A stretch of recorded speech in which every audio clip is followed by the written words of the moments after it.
Assalamualaikum warahmatullahi wabarakatuh. Kita dari kelompok 6 yang beranggotakan Bagus Nurwianto, Grana Fadilah, dan Rizky Dayat ingin menjelaskan jurnal tentang pemodelan sistem informasi transportasi angkutan umum Kota Tasikmalaya berbasis online. Ya, kita mulai dari pendahuluan. Aktivitas manusia setiap waktu seakan tidak ada hentinya. Perpindahan manusia dari satu tempat ke tempat lainnya dengan tujuan dan jarak yang berbeda tentu saja membutuhkan media. Di sini, keberhasilan pembangunan salah satunya tidak terlepas dari peran sektor transportasi sebagai urat nadi kehidupan ekonomi, sosial, budaya, politik, dan pertahanan keamanan. Di sini sistem transportasi adalah suatu bentuk keterikatan dan keterkaitan antara penumpang, barang, prasarana dan sarana yang berinteraksi dalam rangka perpindahan orang atau barang yang tercangkup dalam suatu tatanan, baik secara alami ataupun buatan. Tujuan dari sistem transportasi adalah untuk mencapai proses transportasi penumpang dan barang secara optimum dalam ruang dan waktu tertentu, dengan mempertimbangkan faktor keamanan, kenyamanan, dan kelancaran, serta efisiensi waktu dan biaya, juga tenaga.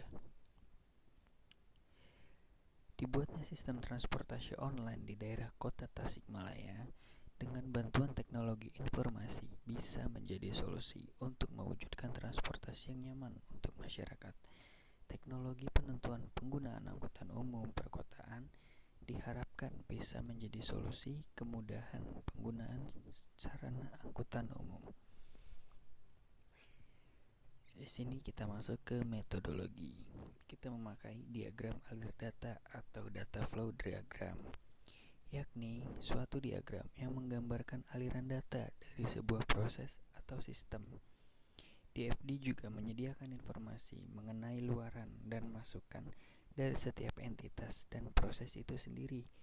Walaupun pemodelan berbasis aliran data terkesan sebagai teknik yang ketinggalan zaman oleh beberapa software engineer, DFD tetap menjadi salah satu notasi analisis kebutuhan yang paling sering digunakan saat ini. Di sini juga ada antarmuka atau interface, adalah salah satu layanan yang disediakan sistem operasi sebagai sarana interaksi antara pengguna dengan sistem operasi.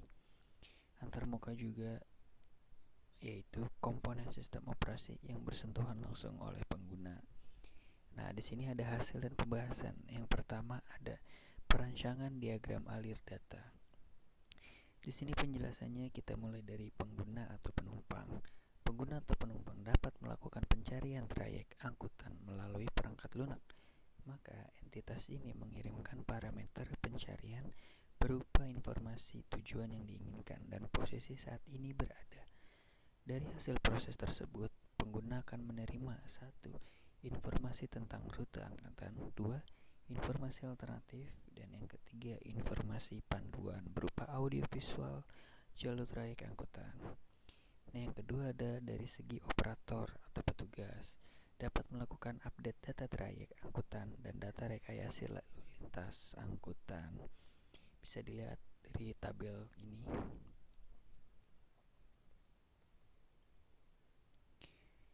Dan yang kedua ada perancangan antarmuka atau interface perangkat lunak. Di sini keterangannya, pada bagian ini pengguna diminta memasukkan tempat tujuan, kemudian tampilan informasi alternatif trayek yang bisa digunakan berupa teks. Terus tampilan informasi berupa visual peta jalur. Yang keempat ada tombol untuk menampilkan informasi seluruh trayek angkutan. Dan yang E, tombol untuk melakukan eksekusi request setelah mengisi bagian tujuan. Di sini ada rencana implementasi sistem yang telah dirancang diimplementasikan dalam sebuah produk perangkat lunak. Dengan semakin banyaknya pengguna smartphone di kalangan masyarakat, maka perangkat lunak yang dibangun ialah perangkat lunak yang support terhadap sistem operasi Android dan iOS dari Apple.